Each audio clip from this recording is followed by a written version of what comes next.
제가 말씀드린 600개의 암산력을 충실히 하는 거가 앞으로 수학의 그 빠르기에 가장 중요한 조건인 거고, 이 부분이 잘 안 되면 두고두고 화근거리라서 고등학교에서 많이 틀린다 라고 하는 거고. 안녕하세요, 수학통역사 주한우입니다. 오늘은 예견하다시피 초등 3학년에 대한 얘기를 하려고 합니다. 교과서도 한번 보여드려야죠. 1학기, 2학기. 1학기가 138쪽, 2학기도 145쪽, 이 정도의 분량을 갖고 있습니다. 어른들이 보기에는 어때요? 한두 시간 거리밖에 안 되겠지만 이거를 가지고 300쪽도 안 되는 것 같고 1년 내내 한답니다. 3학년은 이렇게 보시면 될 것 같아요. 그 초등학교에서 그 중요 학년이, 뭐 초등학교가 수학에서 중요하다고는 하지만 그 중에서도 중요한 거는 홀수 학년입니다. 1학년, 3학년, 5학년. 1학년 때 왜 중요하냐면 암산력을 하는 시기예요.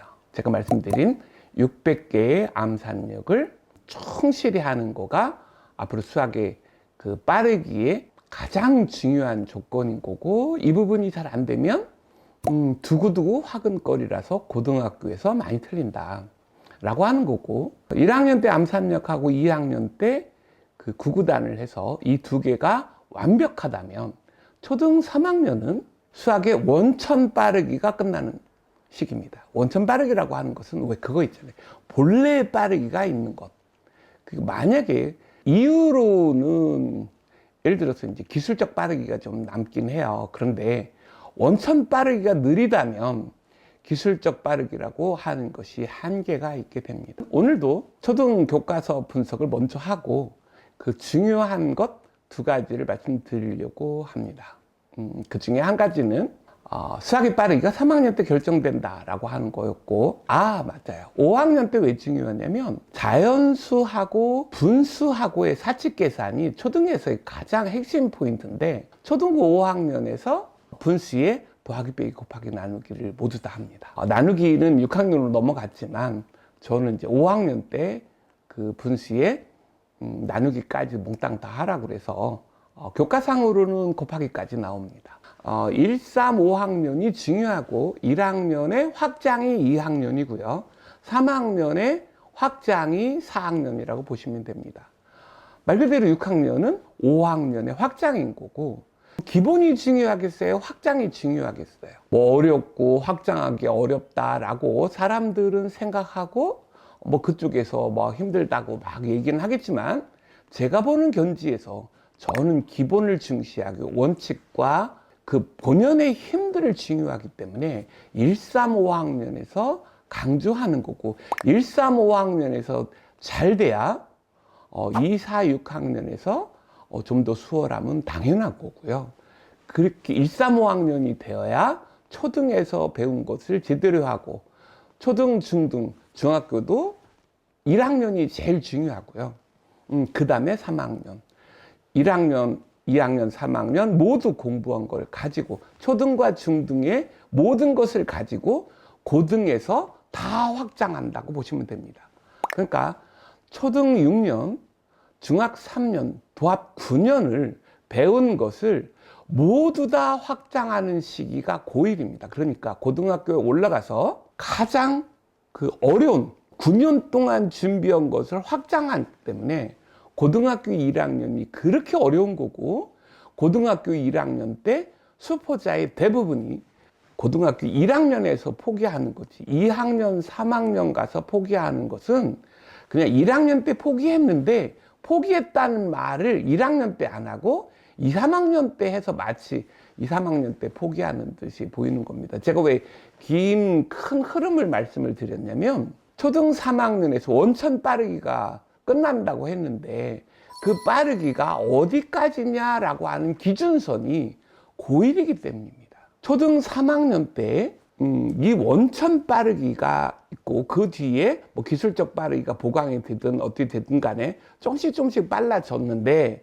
그것이 원천 빠르기가 안 된다면 고등학교 1학년의 수학이 요구하는 것을 못 맞힐 가능성이 크다라는 거죠. 많은 사람들은 뭐 두 자리 곱하기 한 자리나 두 자리 나누기 한 자리 이런 것을 할 수 있느냐 없느냐에 관점을 두는데, 그거는 할 수 있느냐 없느냐가 아니라 고등학교 1학년 때 수학을 해나갈 수 있는 그 기준선이 어디냐를 정확히 따지고 그 준비해야 되는 것이 수학입니다. 그러니까 수학은 항상 준비에다가 판단하는 거고, 준비가 잘 되면 그 다음이 문제가 없는 거고요.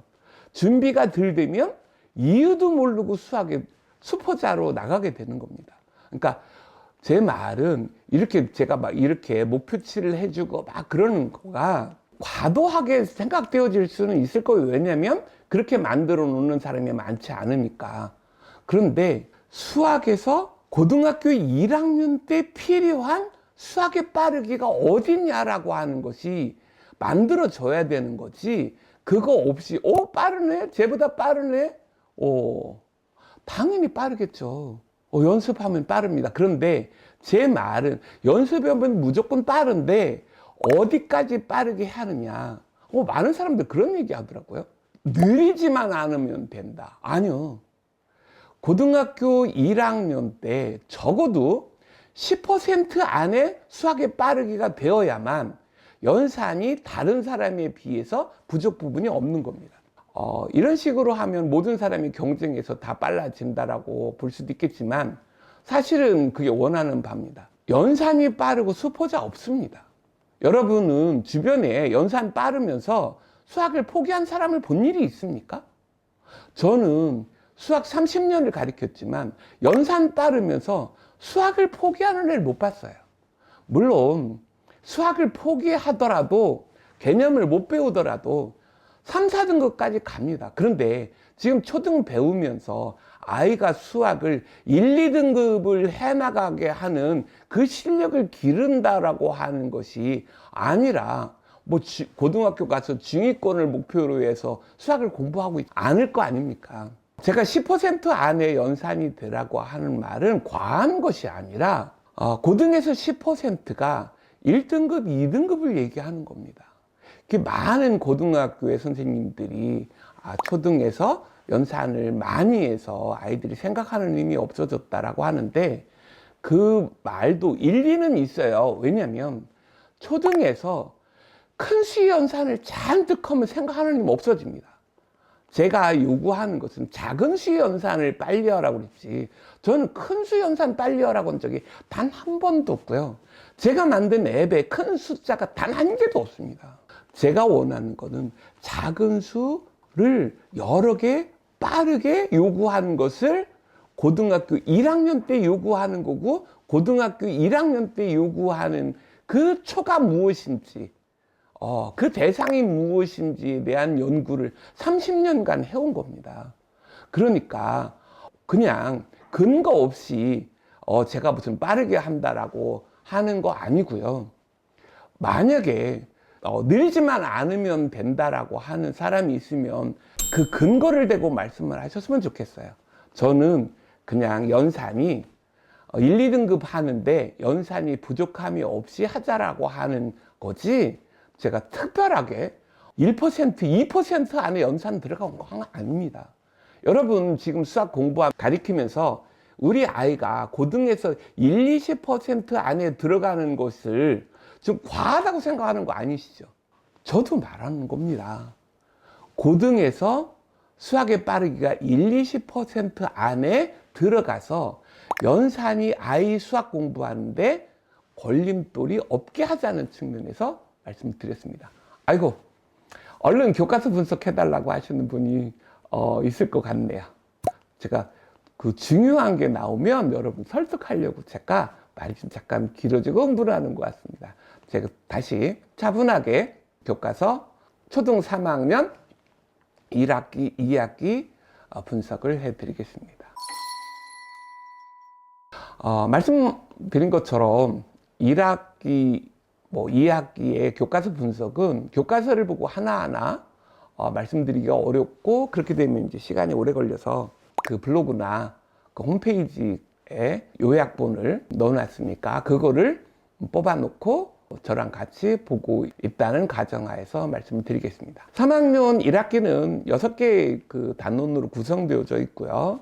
첫 번째 덧셈과 뺄셈은 이미 2학년 때 예고 드린 것처럼 세 자릿수끼리의 세로 덧셈, 세로 뺄셈들을 한 20쪽에 걸쳐서 합니다. 제가 말씀드린 것처럼 이거는 중요한 거 아니라고 그랬죠. 3학년은 아직도 두 자리하고 한 자리 암산력과 구구단을 처음부터 다시 할 수 있는 기회가 아직 있습니다. 만약에 4학년으로 넘어가면 부득이 암산력을 포기하고 갖춰진 범위 내에서 두 자리 곱하기 한 자리 하고 5학년 분수를 준비하라고 얘기를 합니다. 그런데 초등 3학년만 해도 두 자리하고 한 자리의 암산력과 구구단과 이것을 동시에 진행하고 곱하기 하고 두 자리 곱하기 한 자리, 두 자리 나누기 한 자리, 세 자리 나누기 한 자리까지를 1년 내에 좀 빡세긴 하겠지만 4학년에 일부 먹어 들어간다고 하더라도 1년 반 정도 하면 충분히 가능하다.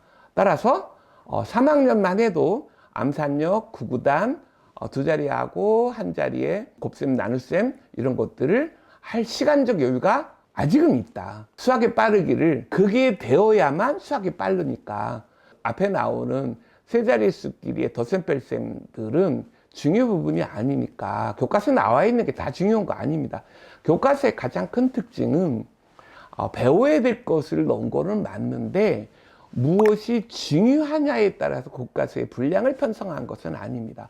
그러니까 백화점식으로 나열했다라고 하는 것을 염두에 두시고 중요한 것은 더 중요하게 중요하지 않은 것은 가볍게 넘어갈 수도 있는데 모든 것을 동일한 중요도로 판단하지 않으셨으면 합니다. 3학년 1학기 첫 번째 단원인 덧셈과 뺄셈은 세 자릿수끼리의 세로 덧셈 뺄셈이기 때문에 상대적으로 중요하지 않다. 그 다음에 그 평면도형이라고 하는 게 나왔는데 이 평면도형은 중요합니다. 뭐가 중요하냐면 최초로 1학년, 2학년 때 수학의 개념들이 거의 없고요. 2학년에서 곱하기의 개념이 딱 하나 나온 것 뿐이 없고 1학년, 2학년에서는 교과서 상으로는 거의 개념이 없다시피 하는데 초등 3학년 때 이제 개념이 이제 나왔습니다. 그런데 알다시피 처음 개념이 나왔을 때가 중요하죠. 왜? 그 개념을 어떻게 접근하느냐를 처음에 가르치는 거잖아요. 그 내용이 중요한 게 아니라 아이가 그 개념을 바라보는 태도, 이게 그 무엇보다도 중요하죠. 그러니까 3학년은 제가 나중에 중요한 두 가지를 말씀드릴 텐데 첫 번째로는 그 수학의 원천 빠르기가 3학년 때 끝나니까 원천 빠르기를 끝내는 방법을 제가 나중에 다시 설명하겠습니다. 또 하나는 개념이 처음 나왔기 때문에 그 개념의 정의를 정확히 하고 그것을 어떻게 애우고 이것을 가지고 문제 어떻게 푸느냐라고 하는 것을 아이에게 설명하고 이 방식으로 수학의 개념을 접근해야 된다라고 하는 측면에서도 중요하고 처음에 나와 있는데 개념이 많이 쏟아져 나왔어요. 3학년 때가 중요한 이유이기도 합니다.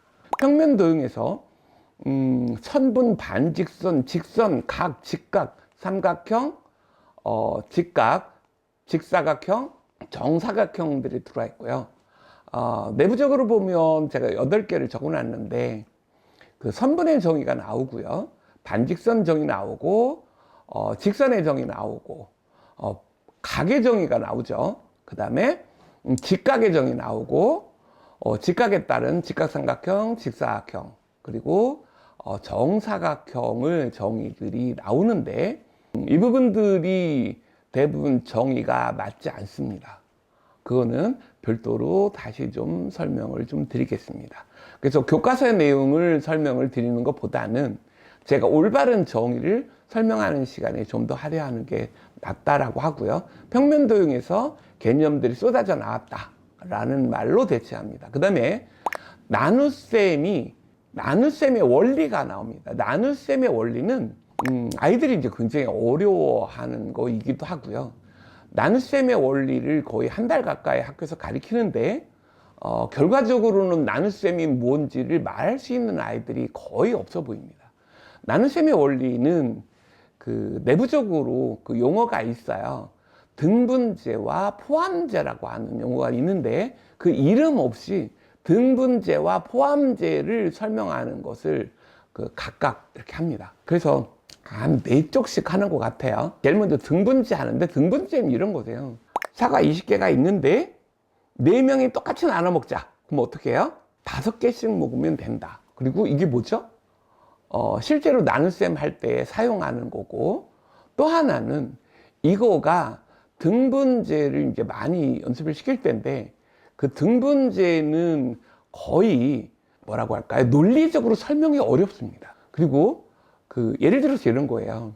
대신에 이건 크게 안 해줘도 되는 게 그냥 분수가 다 등분제 원리입니다. 그러니까 등분제는 크게 고민을 안 하셔도 곧장 사용되어지는 거고, 그래서 나눗셈에서는 그 부모님들이 특히 그 포함제적 정의를 중요하게 생각하고 연습시켜야 될 거고, 제가 나누기의 정의를 포함제적 정의로 나중에 알려드릴 겁니다.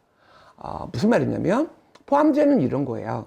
20개의 사과에는 그 5개씩이 몇 번 들어있느냐, 5개씩 몇 번 포함되어 있느냐, 그걸 알려면 어떻게 돼? 20에서 5를 빼고 또 빼고 또 빼고 계속 빼서 어디까지?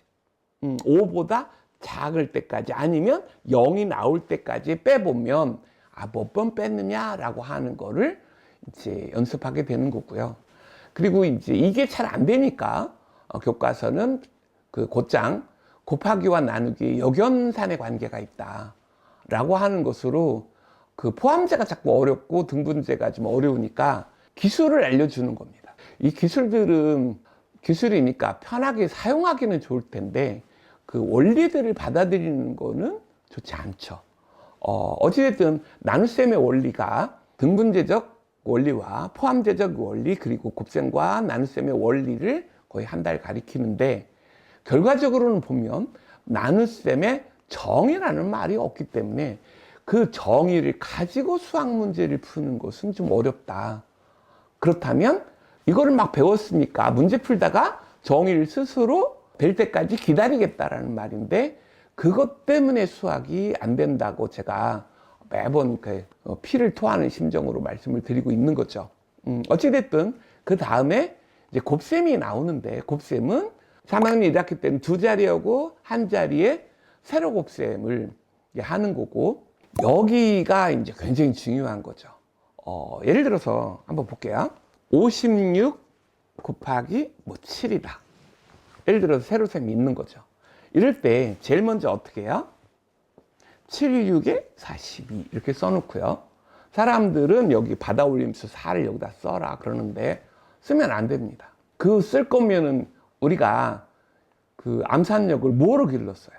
이게 1번이고요. 7호 35입니까? 아니요. 39입니다. 빙글씩 웃는 분 계시겠네요. 35에다 받아올림수 4를 더해서 이렇게 써나가는 것이 2자리 곱하기 1자리에 대한 빠르게 되는 거죠. 이 부분을 연습을 엄청 하셔야 됩니다. 이게 3학년 때 나중에 말씀을 드리겠지만 2자리 곱하기 1자리, 2자리 나누기 1자리, 3자리 나누기 1자리를 거의 암산 처리해서 한 20문제를 앞뒤로 했을 때 1분 20초 안으로 들어가야 됩니다. 이제 그렇게 되어야만 기본적인 연산들을 계속 해나갈 수 있고, 거기서 완성됐다는 건 아니죠. 점점 더 빨라질 수 있는 여지가 있습니다. 만약에 제 소리를 듣고 4학년, 5학년, 6학년이 10문제를 1분 20초에 끝내면 되겠구나. 아니요. 초등 3학년 이 시기에 1분 20초라는 말씀을 드리는 겁니다. 5번째 단원이 길이와 시간인데요. 1학년 때 배웠던 이제 센치하고 미터, 그죠? 여기에다가 그보다 다 작은 밀리미터, 그리고 킬로미터, 밀리미터, 센치, 미터, 킬로미터라고 하는 그 작은 거부터 큰 거로 넘어갔잖아요. 근데 센치하고 미터가 있었으니까 밀리미터에서 밀리미터가 10개 모아져야 1cm가 되고 1cm가 100개 모아져 있어야 1미터가 되고 1미터가 1000개 모여져 있어야 1km가 되는 거죠. 보통 이 K자가 들어가는 측정 단위들은 천을 의미한다고 그래요. 킬로라는 말 자체가.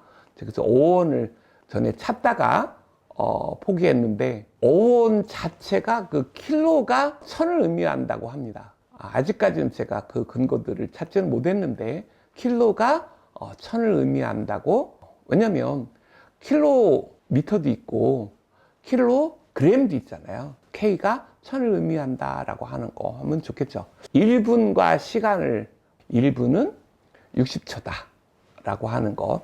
그래서 길이 단위를 해주고 어림이라고 하는 거를 이제 좀 하죠. 어림은 사실은 그 반올림이라고 하는 개념이 있어야 좀 더 정확할 텐데 어찌됐든 대략 어느 정도 될 거다라고 하는 거를 해줘야 아이들도 하겠지만 어림이라고 하는 것은 수의 범위에서 아마 나중에 다시 다룰 거예요. 그래서 저도 여기 지금 길이와 시간이 그렇게 중요 단원이 아니라서 제가 여기에서 또 개념을 넣지는 않았습니다. 여기 설명에서도. 그리고 또 하나는 좀 특이한 게 초등 3학년에서 이제 분수를 넣기 시작했다는 거. 그 전에는 이제 초등 3학년 때의 분수 비중이 극히 작고 잠깐 맛배기를 보여줬었는데 지금은 이제 중요한 것들이 나왔죠. 학부모님이나 저희 때는 4학년 때 배웠던 거를 3학년 때를 끄집어 내렸습니다. 왜일까요? 글쎄, 곱하기 나누기가 굉장히 중요해서 이거를 좀 더 시간을 할애했으면 좋겠는데 그 곱하기 나누기 알려주는 건 얼마 안 되니까 또 다른 것들을 채워놓느라고 여기다 집어넣은 걸로 보입니다. 어쨌든 여기서는 이제 분수가 중요하죠. 그래서 이 분수가 갖고 있는 여러 가지 의미 중에서 전체와 부분으로서의 분수의 의미를 가리키는 거고, 이걸 위해서 이제 등분제라고 하는 나눗셈이 사용했던 것을 여기서 다시 도입되는 거죠. 그리고 분자가 1인 분수를 단위 분수라고 하는 거고요. 이 또한 굉장히 중요한 겁니다. 왜냐하면 분수의 기준인 거죠. 그러니까 2분의 1, 3분의 1, 4분의 1, 5분의 1 뭐 이렇게 분자가 1인 분수들을 해주고 있는 거고, 소수점은 뭐 한번 알려주면 그 될 정도로 너무 잘 만들어서 저는 소수를 딱히 그렇게 가르치지는 않습니다. 소수가 안 중요하다고 볼 수도 있고요. 왜냐면 왜 안 중요하냐면 그 십진법 내에서 그 편제상 똑같이 돼 있어요. 그리고 소수점이라고 하는 것을 어떻게 말하면 스테빈이라는 사람이 개발한 거고 인류의 4대 발명품 중에 하나일 만큼 정말 잘 만드는 거라 특별히 많은 설명이 필요 없습니다. 근데 교과서에서는 막 하는 이유가 연산을 보강하는 용도로 소수를 쓰인 걸로 보이지 중고등학교 때 소수가 엄청 나온다거나 그렇지 않고요. 나중에 제가 얘기하는 소수 한 7개 외우는 게 제가 한 5학년 때 말씀드릴 텐데 그것만 해주면 소수분수의 교환 문제는 거의 끝나니까 소수는 다 알려주는 정도 선에서 마무리하면 될 것 같습니다. 어찌됐든 3학년 1학기는 이런 식으로 덧셈과 뺄셈이라고 하는 세 자릿수, 평면도형의 개념이 최초로 도입됐고 나누기의 원리 배웠고, 그리고 곱하기는 두 자리 곱하기 한 자리에서 엄청 빠르게 해야 된다. 그리고 길이와 시간은 뭐 단위니까 외우면 되는 거고, 이쪽에서도 측정 뭐 계산을 많이 시킬 거예요. 문제집 중에서 별 의미가 없습니다. 그리고 여기 분수는 말 그대로 굉장히 중요한 거죠. 여기서 분수의 정의가 필요하고요. 단위 분수 중요합니다. 이 부분이 3학년 1학기 때 굉장히 중요한 것으로서 인식하셨으면 좋겠습니다. 지금 3학년 2학기 설명을 드릴게요. 3학년 2학기는 1학기에 두 자리 곱하기 한 자리가 됐다는 가정하에서 확장을 하는데 그 확장이 뭐냐면 세 자리 곱하기 한 자리와 두 자리 곱하기 한 자리입니다. 이 두 자리 곱하기 한 자리가 뭐 받아올림수 써야 되고 막 느리고 구구단 잘 안 나오고 또 뭐죠? 암산여가 안 되고 이런 애들한테는 정말 힘들겠죠. 그런 애들한테 다시 뭘 하는 거예요? 자리값 알려주는 겁니다. 그러니까 그게 다 됐다는 가정하에서 자리값을 하나 알려주는 것은 굉장히 쉬운데 그게 안 된 아이들한테 자리값까지 오면 하나가 더 얹어지는 의미라서 그리고 제가 보기로는 곱삼의 이 큰 수들은 두 자리 곱하기 한 자리가 된 다음에 하시면 될 것 같고 두 자리 곱하기 한 자리는 4학년 올라갈 때 전에 조금 연습을 해 주시는 게 좋습니다. 왜냐하면 4학년 올라가면 더 큰 수를 하거든요. 그래서 자리값을 알려주는 거는 두 자리 곱하기 두 자리에서 좀 해줘라 라고 하는 거고 나눗셈에 이제 훈련이 또 필요한 거죠. 1학기 때 나눗셈의 원리를 배웠다면 2학기 때는 두 자리 하고 한 자리의 나눗셈도 필요하지만 세 자리 나누기 한 자리의 나눗셈까지도 필요합니다. 왜냐면 나중에 4학년 때 세 자리 나누기 두 자리를 하게 되면 그 수들을 각각 어림수로 하면 두 자리 나누기 한 자리입니다. 그런데 그 두 자리 나누기 한 자리를 하고 어림수까지 처리하려면 용량의 아이들이 좀 딸려요. 그러니까 좀 더 힘을 높여서 세 자리 나누기 한 자리까지 하면 4학년에 세 자리 나누기 두 자리까지를 할 수 있는 머리적 여유가 생깁니다. 그래서 나눗셈은 두 자리 나누기 한 자리와 세 자리 나누기 한 자리 셈까지 빨리 하게 연습할 필요성이 있습니다. 3학년 2학기에 3단원에 원의 용어 정의와 성질 이렇게 나오고 원의 용어 정리와 성질들을 이제 했습니다. 원의 용어는 원의 중심과 반지름, 지름이 있습니다. 근데 원의 중심 하는 거 애들이 길다고 싫어합니다. 그래서 뭐라고 해요? 중심. 중심 막 그러다가요. 나중에 뭐랑 혼동되냐면 중점이랑 혼동됩니다. 그 혼동이 머릿속으로는 알고 있는데 말을 자꾸 혼동하다 보면요. 중점은 다른 거죠. 다른 거고 헷갈려서 문제를 중고등학교에서 원의 중심이라는 말이 길어서 중심, 중점으로 연결돼서 혼동해서 틀리는 아이들이 봅니다. 원의 중심이라고 하는 말을 아이가 중심이나 이렇게 줄이는 거를 절대 못하게 하십시오. 요즘 애들 말 줄이잖아요. 원의 중심이라고 하는 것을 중심이라고 줄인다는 말은 수학자들이 수학은 최대한 간편하게 만드는 학문이거든요.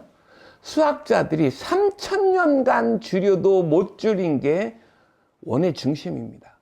근데 초자가 원을 보자마자 원의 중심을 중심으로 줄여요? 수학이 망가지려고 작정한 겁니까? 수학은 그런 학문이 아닙니다.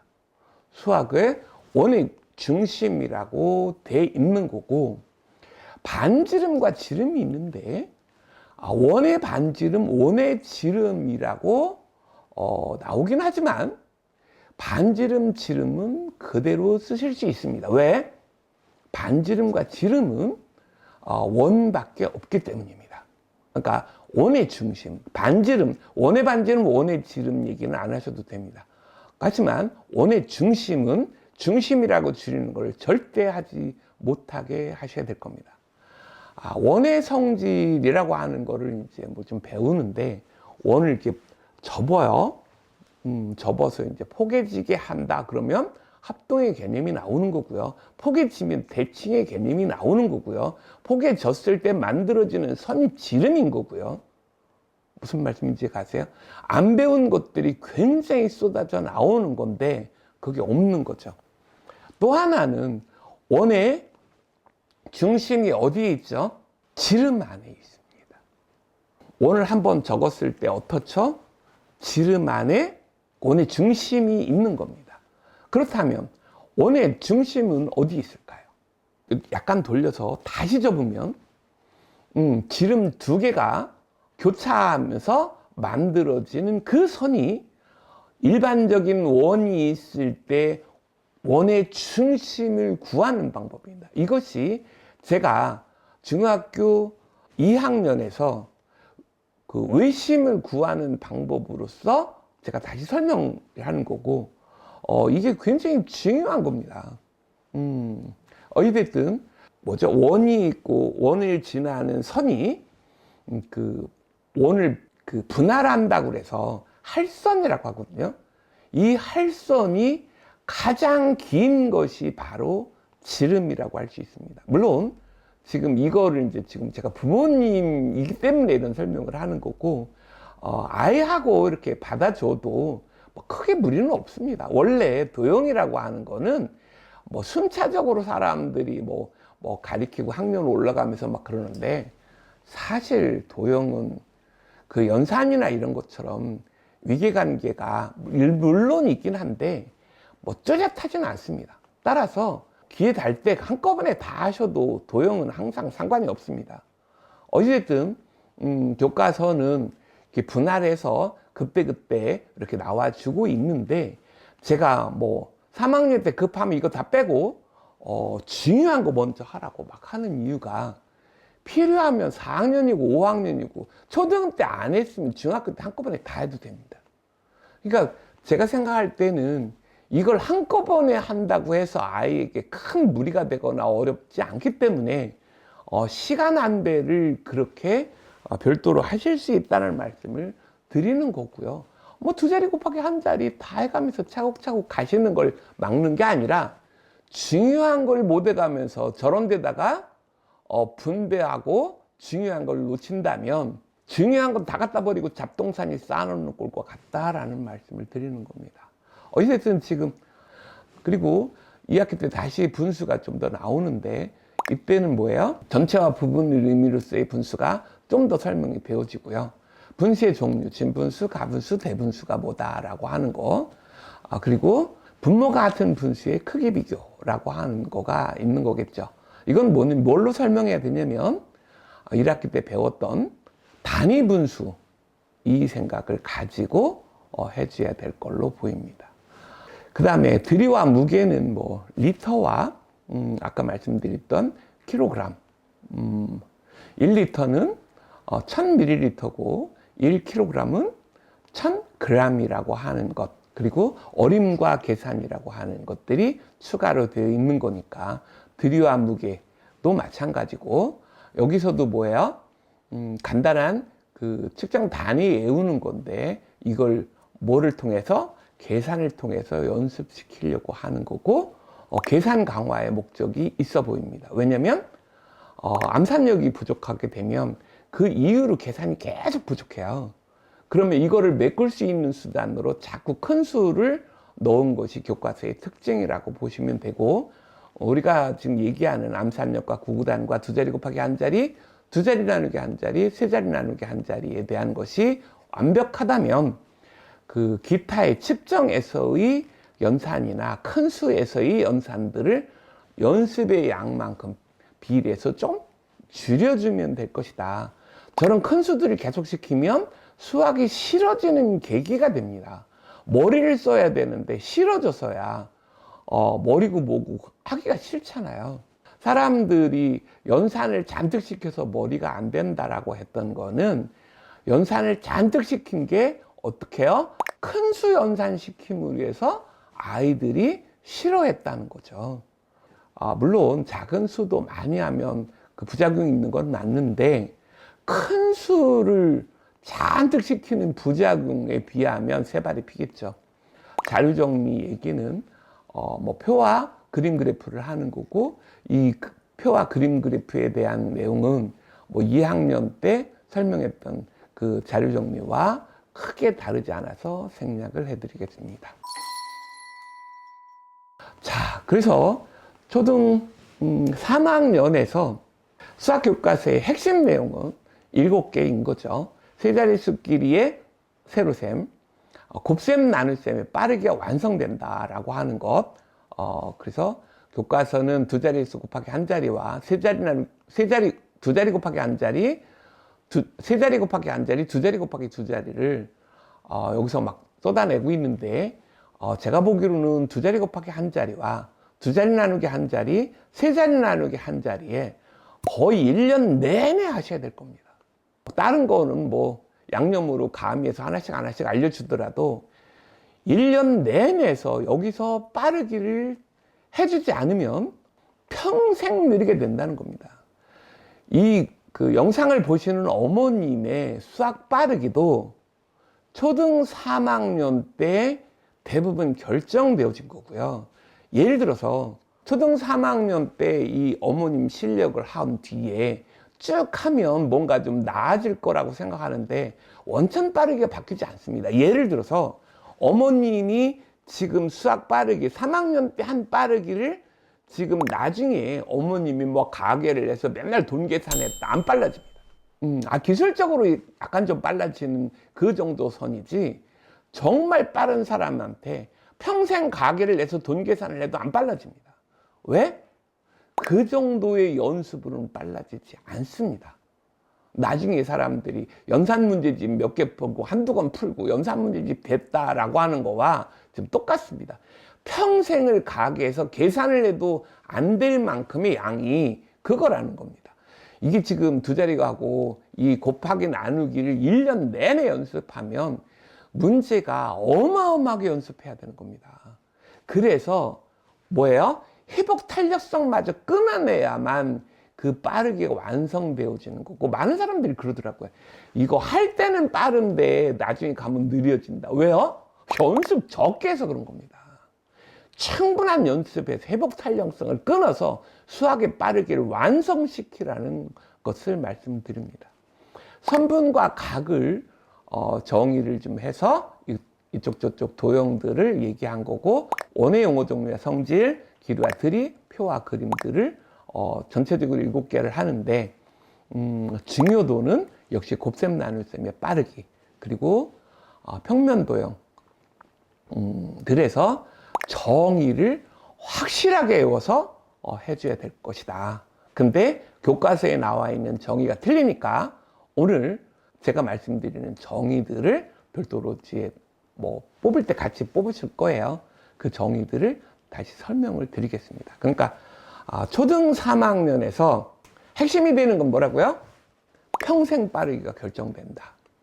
그리고 개념을 처음 배우는 거니만큼 첫 단추를 확실히 껴서 개념을 가지고 문제를 푸는 것을 아이한테 시켜줬으면 좋겠다.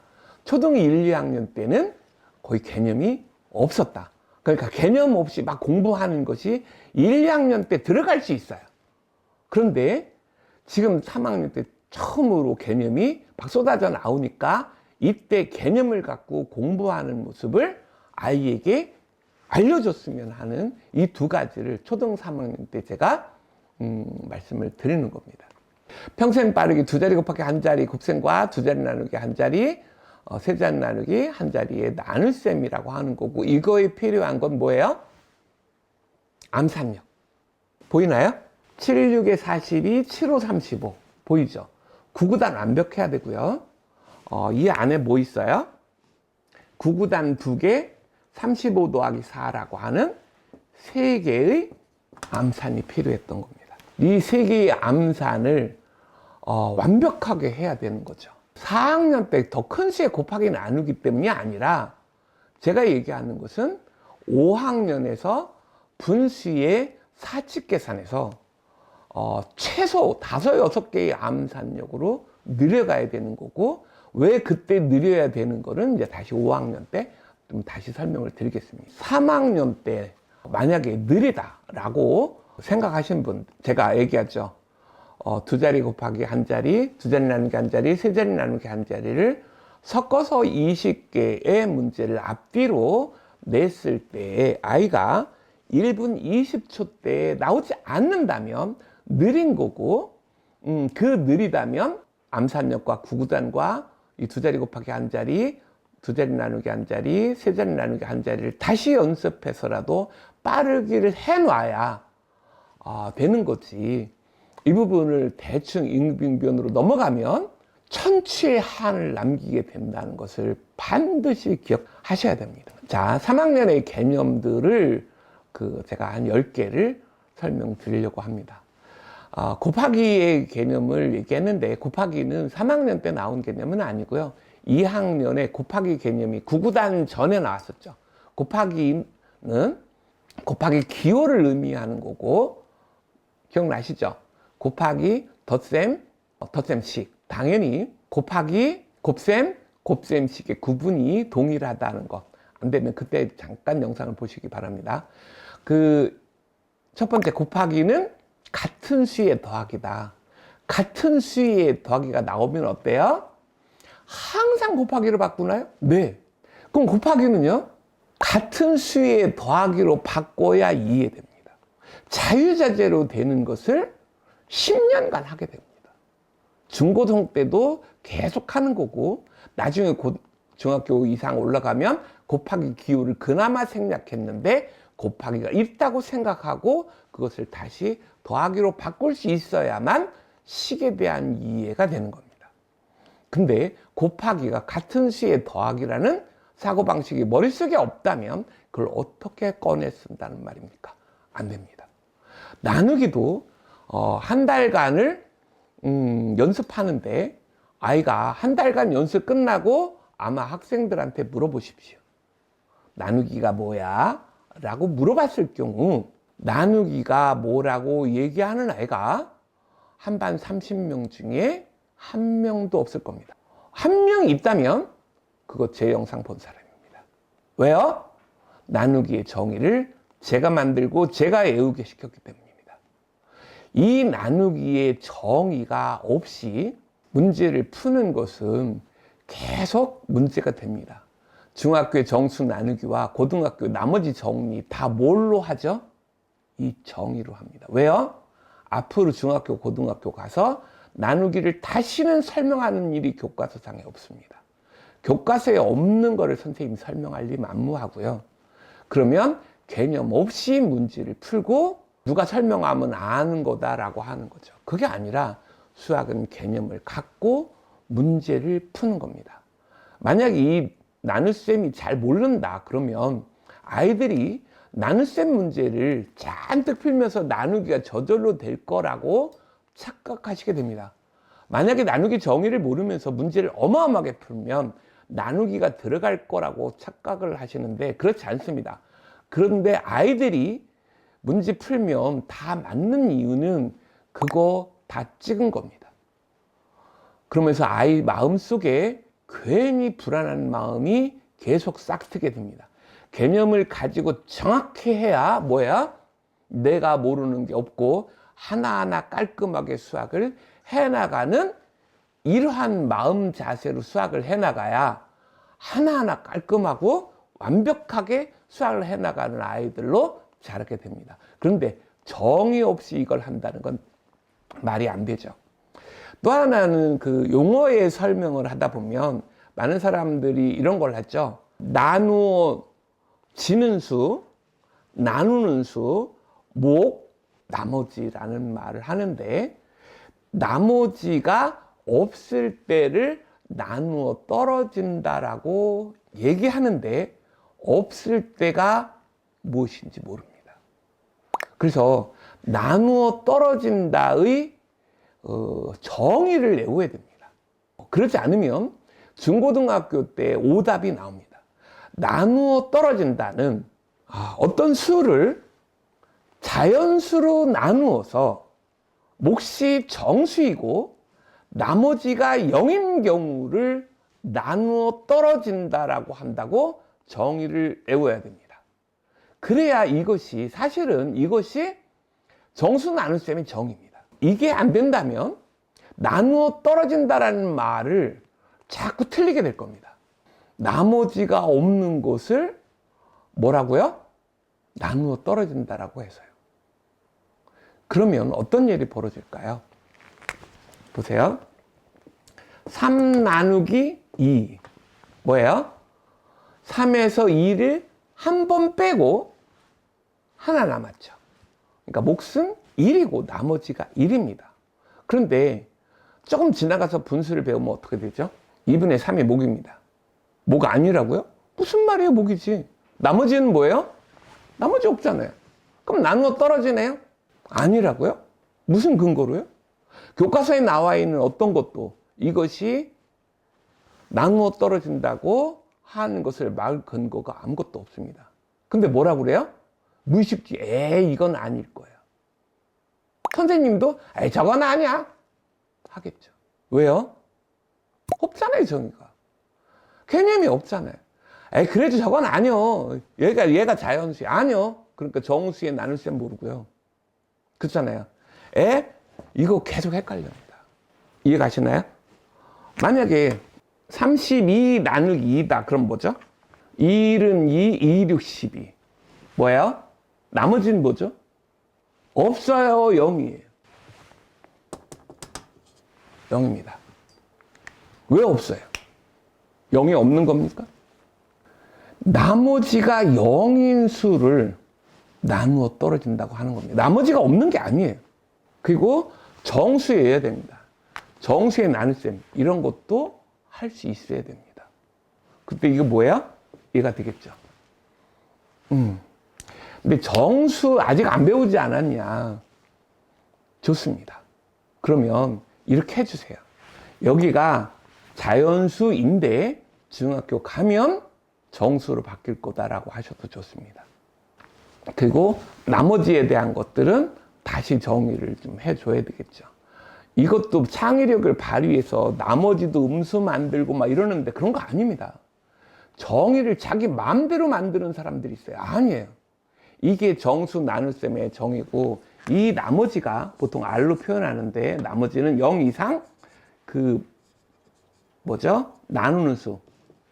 나누는 수보다 작은 거가 이게 그럽니다. 이게 무슨 소리예요? 그러면 0이거나 뭐예요? 양수여야 되는 거죠. 얘를 음수 만들거나 그런 거는 절대 안 됩니다.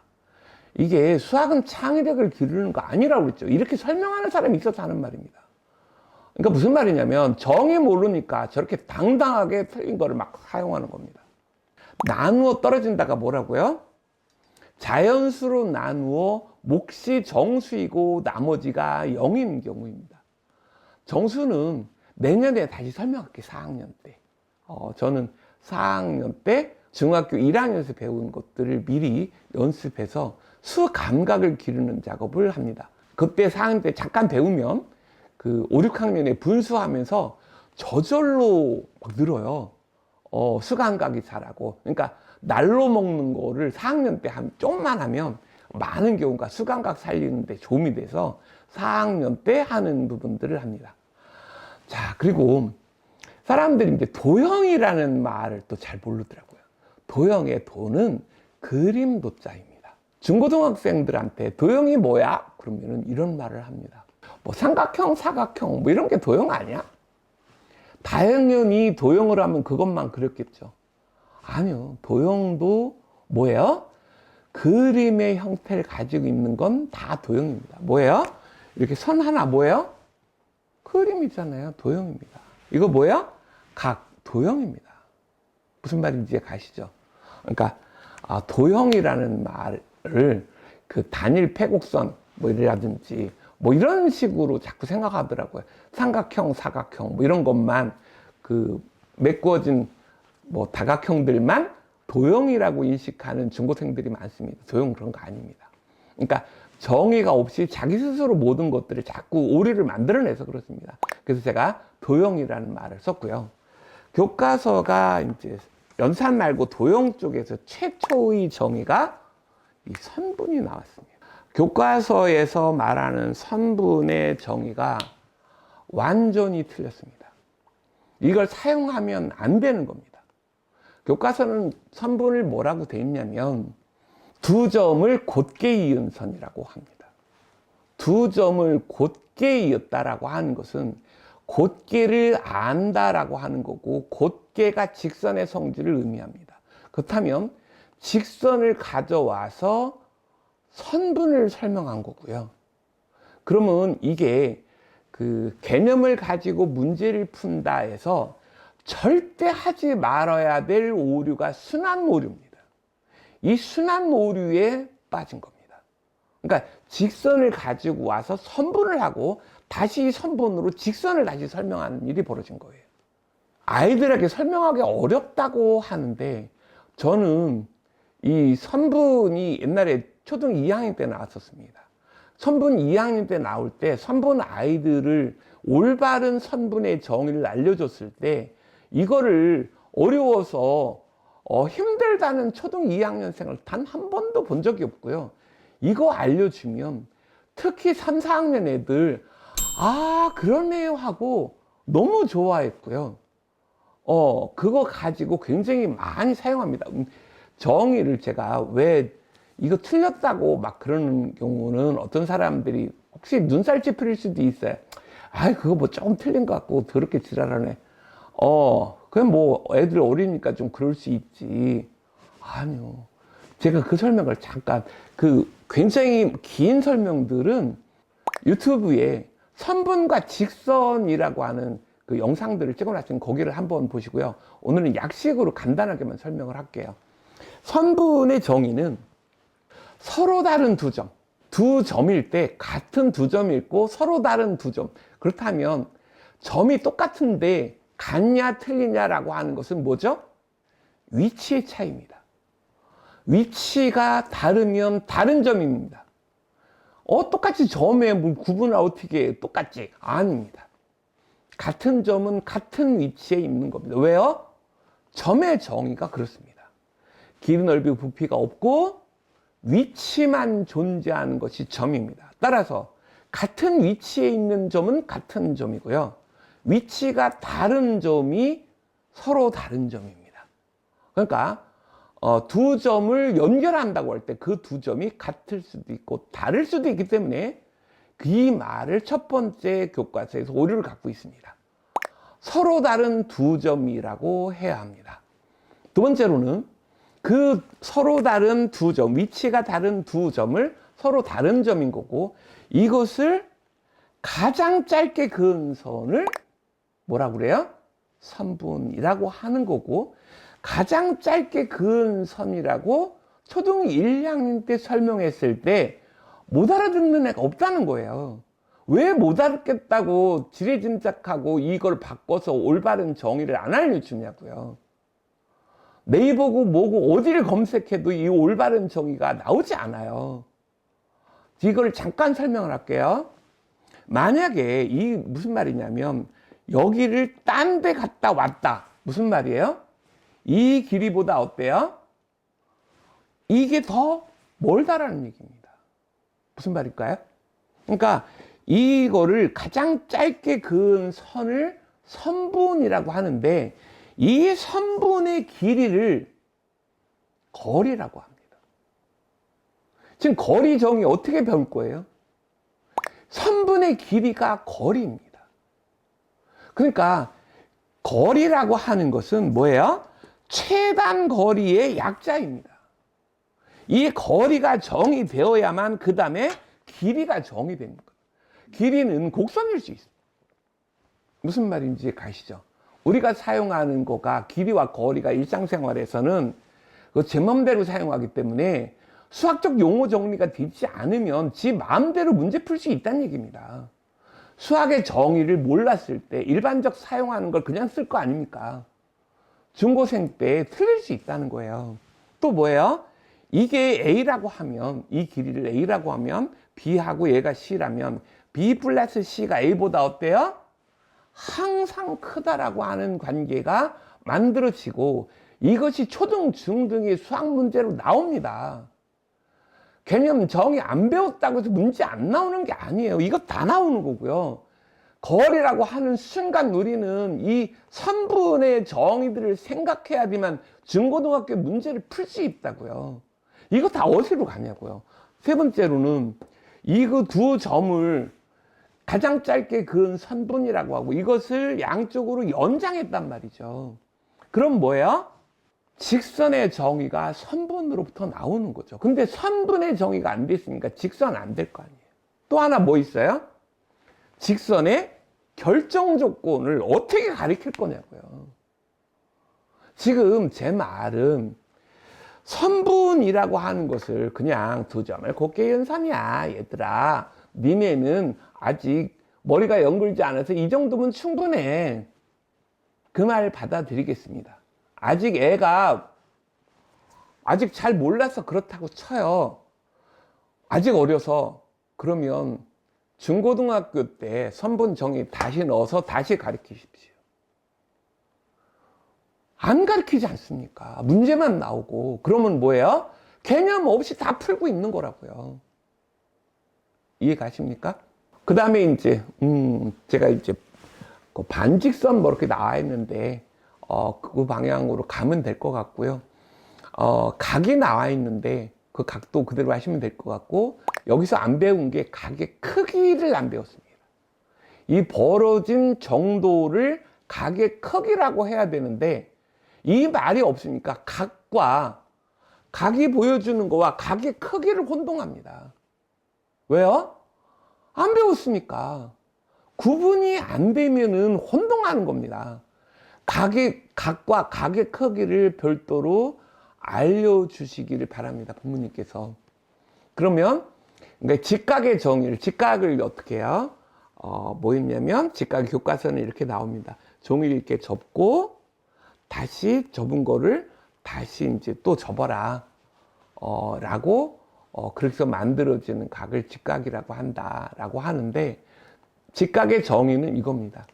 점의 정의하고 유치해서 생각해 보세요. 서로 다른 두 직선이 서로 다른 각의 크기를 2등분해서 만들어진 각을 직각이라고 합니다. 그래서 이거를 현실 생활 속에서 이렇게 만들어 놓은 거고, 그러니까 전체 360도의 4분의 1 등분제로서의 90도가 만들어지는 겁니다. 이해 가시죠? 그게 이제 이렇게 설명하기가 조금 번거로우니까 직각은 90도다 라고 뭐 하셔도, 지금 직각의 정의를 잘 안 하셔도 크게 중고등학교에 큰 이 문제는 그럼 별 문제가 없어 보입니다. 90도만 갖고 사용하셔도 될 것 같습니다. 뭐 직사각형이 또 그 네 각이 90도인 사각형이라고 돼 있는데, 올바른 정의는 네 각이 모두 같은 사각형을 직사각형이라고 하는 정의입니다. 원의 정의가 안 나왔는데, 원의 정의는 없이 교과서에서는 컴파스로 원을 그리는 연습을 해요. 따라서 컴파스의 이 길이가 반지름 있잖아요. 그러니까 이게 벌어지지 않으면서 움직이게 되니까 아이에게 원의 정의를 그냥 알려주셔도 무방합니다. 원래 원이 저기 그 고학년에 나오면서 원의 정의가 나왔었는데, 오늘 그 3학년으로 내려가면서 원의 정의를 여기다가 그 실어주기 어려워서 애들이 또 어려울까봐 교과서가 아이들을 배려하는 차원에서 역시 또 원의 정의를 뺐거든요. 그러면 만약에 이 원의 정의를 아이들이 초등, 중등을 벗어나서 하기가 좀 어려워서 좀 그러니까 차라리 한 정점, 한 점에서 같은 거리에 있는 점들의 모임이라고 그냥 외우셔도 좋습니다. 그렇게 하고 이걸 가지고 아까 그 활동들 할 때 그 대칭, 뭐 원의 중심 찾기, 가장 긴 그 할선, 그 선분으로서의 지름, 이런 생각을 해줬으면 좋겠고, 아까 거리는 아까 설명했듯이 최단거리 약자로 선분의 길이를 의미한다고 보겠습니다. 오늘도 뭐 제가 자세히 설명했으면 너무 좋겠는데, 그러지 않아도 맨날 저 영상 길다고 맨날 혼나고, 오늘도 많이 길었죠. 제 영상 끝까지 듣느라고 고생하셨습니다. 감사합니다.